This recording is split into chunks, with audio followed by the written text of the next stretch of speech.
నిర్వహించిన కూటమి 2 ఏళ్ల పాలన విజయోత్సవ సభలో మంత్రి అచ్చెన్నాయుడు పాల్గొన్నారు. సూపర్ 6 హామీల అమలు సహా వ్యవసాయం, ఆక్వా రంగాలకు ప్రాధాన్యత ఇస్తున్నామని వివరించారు.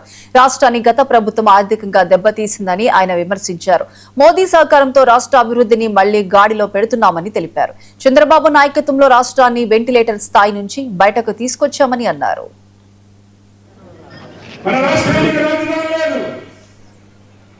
రైతులందరూ 34,000 ఎకరాలు ఇస్తే వాళ్ళకి ఎన్ని ఇబ్బందులు పెట్టారో నేను చెప్పవలసిన అవసరం లేదు, టైం కూడా లేదు.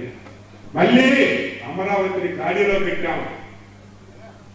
మళ్ళీ ఇలాంటి పిచ్చోళ్ళు వస్తారు, ఇలాంటి గొడ్డల పార్టీ వస్తుంది, వచ్చిన పైసరి రాజధాని మారుస్తామని చెప్పి పిచ్చి వేషాలు వేస్తారని చంద్రబాబు నాయుడు గారు తెలివితేటలు ఉపయోగించి కేంద్రంతో మాట్లాడి అమరావతికి శాశ్వత రాజధాని, ఆంధ్రప్రదేశ్ కి అమరావతిని భారత పార్లమెంట్ లో, రాజ్యసభలో, ఈ దేశంలో ఎన్ని రాజకీయ పార్టీలు ఉన్నాయో అందరితో ఎస్ అనిపించినటువంటి ప్రభుత్వం ఎన్డీఏ ప్రభుత్వం.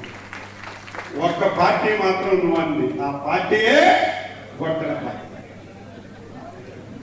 పోనీ నోరు మూసుకొని ఉండాలి కదా. కొత్తగా మాదిగలను తెచ్చారు,